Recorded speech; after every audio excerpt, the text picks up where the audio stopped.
I just woke up. I had this dream, you know. I was in Atlantic City, and it's very relevant to Amy. It's very relevant to AMC.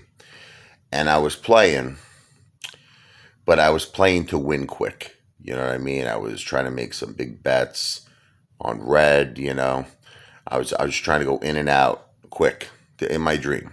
I was like 1,000 on red, whatever it is. Okay, and there was another guy next to me who had a really big bankroll, but he was playing small. He wasn't playing, even though the guy had probably like $500,000 in chips. He was playing very small, and he was playing over a very, very long period of time. And at the end, I walked away maybe with I think I hit 1,000. I hit the red. I made $1,000 in my dream. This guy made like millions because he was playing very small. He was staying with the same numbers, slowly, gradually building them up, and eventually he would hit that number really big. And he just kept repeating the process. After he hit the number big, he went down, to playing the numbers very small, and over a very long period of time, just slowly, gradually, like for instance, let's say you're playing 18, 19, just red, 18, 19, 21, 23, 25, right? Let's just say, let's throw a 16 in there too. 16, 18, 19, 21, 23, Michael Jordan, 25. So now you're playing, you start off very small. You throw maybe a $5 chip on each number. Then next you throw a $6 chip. Then a $7 chip. Then an $8 chip. Then a $9 chip on each number. Then a $10 chip. And you just keep doing that until one of those numbers hits. You see what I'm saying? Then when it hits, you repeat the same process, right? Okay. Why is he able to do that, and why am I not able to do that? He has the bankroll. You understand? And he has the patience. Okay. So you might say, what are you talking about? I really believe that's what's happening with AMC and APE. That's what's happening.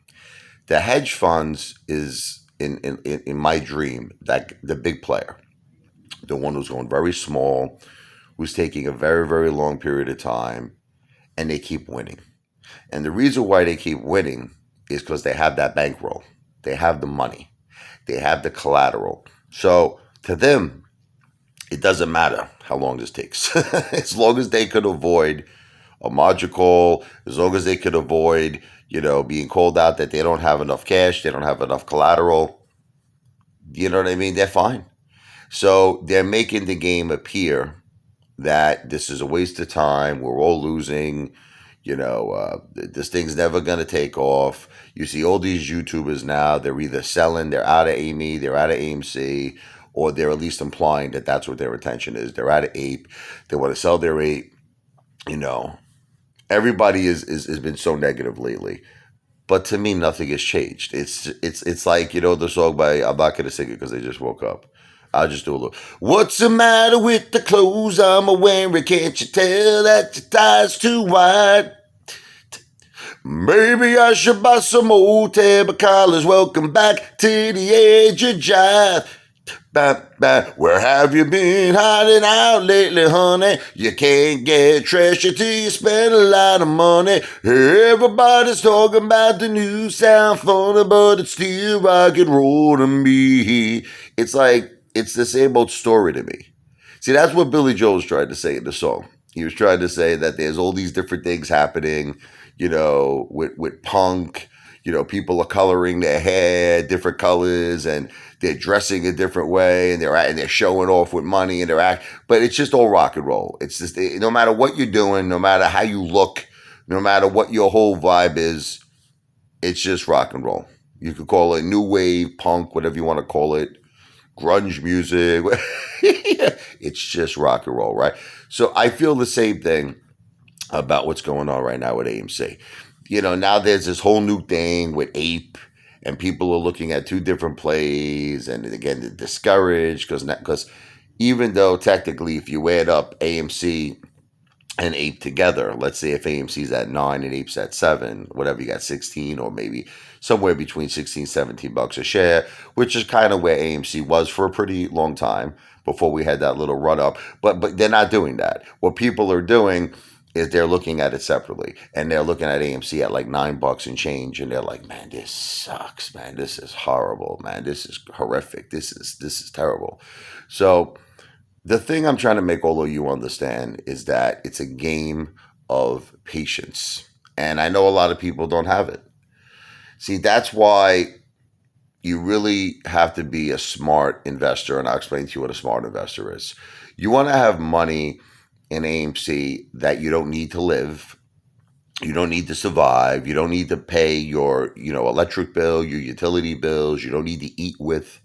See, one thing I have to say that I was smart. I did something smart. I know a lot of people abuse me and they call me the FOMO father, the fat father. And I can confirm I did this. If you watch my videos back, all the way back, or all the way back in June, remember I had all that cash? Remember I was throwing the cash around on the table? I was like, you could take $50, you could turn it into what I said, 500,000. I said 50,000 on the video. Again, I'm an entertainer. You all know this, right? I am not a financial planner. And this video is not financial advice. I don't give financial advice. It's all for entertainment purposes only. But I put a large amount of cash aside for living. Now, that's not including, people have this impression I don't have an income. They're like, you have no monthly income. I mean, how do you know? How do you know I have no monthly income? I have residual monthly income. Let's put all that aside. I hate talking about my personal business. I really do. I really hate it. It's like, I don't know why people are concerned with my personal business. Like, be concerned with your personal business.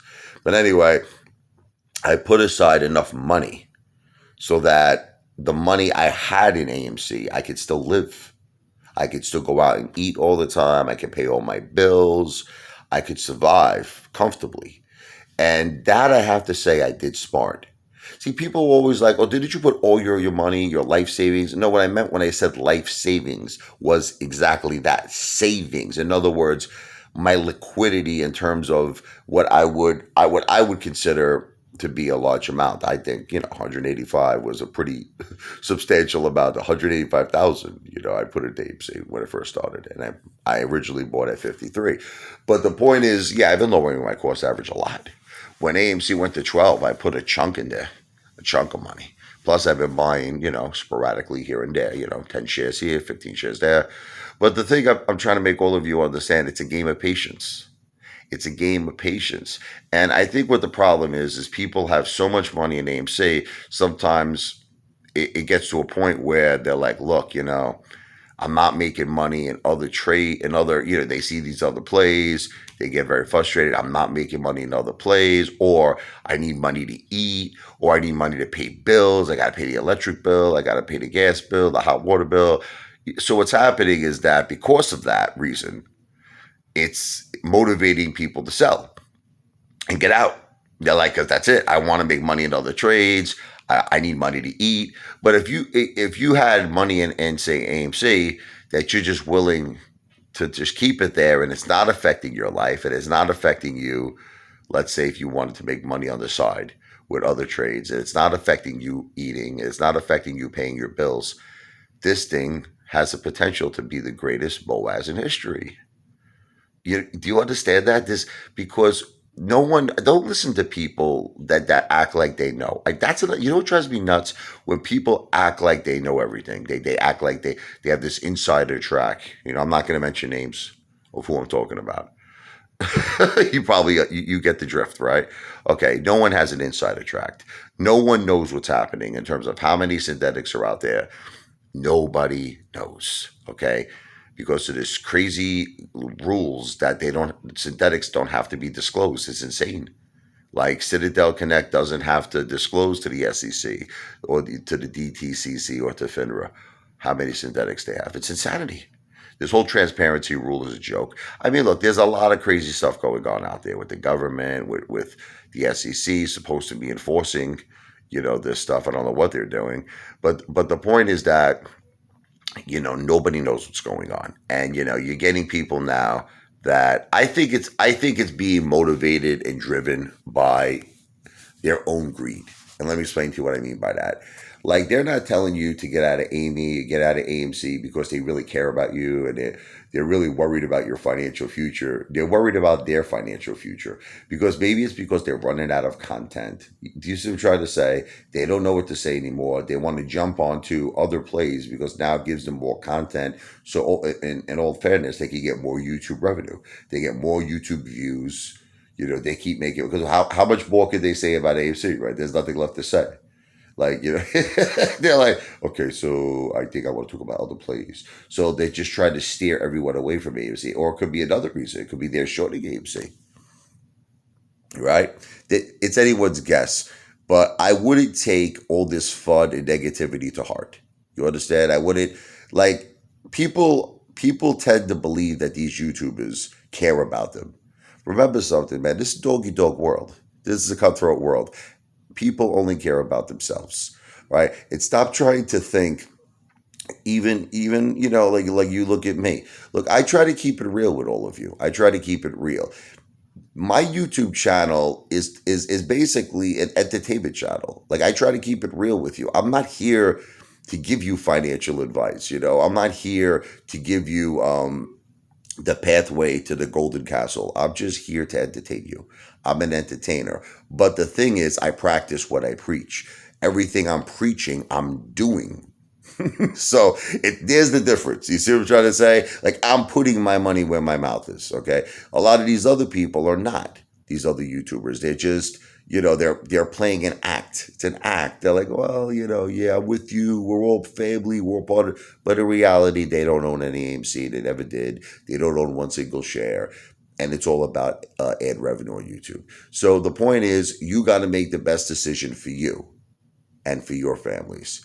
God bless all of you. I love all of you. Let's effing go. Stay strong and stay positive and go the distance. Remember, like Rocky says. Remember, he said there was that one part in Rocky 1 where he actually admitted Stallone that he took a couple of shots, I think, of tequila. He wanted to get like kind of like a little like, drowsy and a little bit like kind of high feeling, and he was on the bed with Adrian. He was like, Adrian, all I want to do is go the distance with Creed. He goes, I'll take everything he's got. He could tear me up, beat the living crap out of me. I don't care if I lose. I just want to go the distance. I'll know for the first time in my life that I wasn't another bum from the neighborhood. That's all he wanted to do, and that's what we need to do. We need to go the distance. No matter how frustrated, weak, or tired we are, we have to go the distance. That is how winning is done.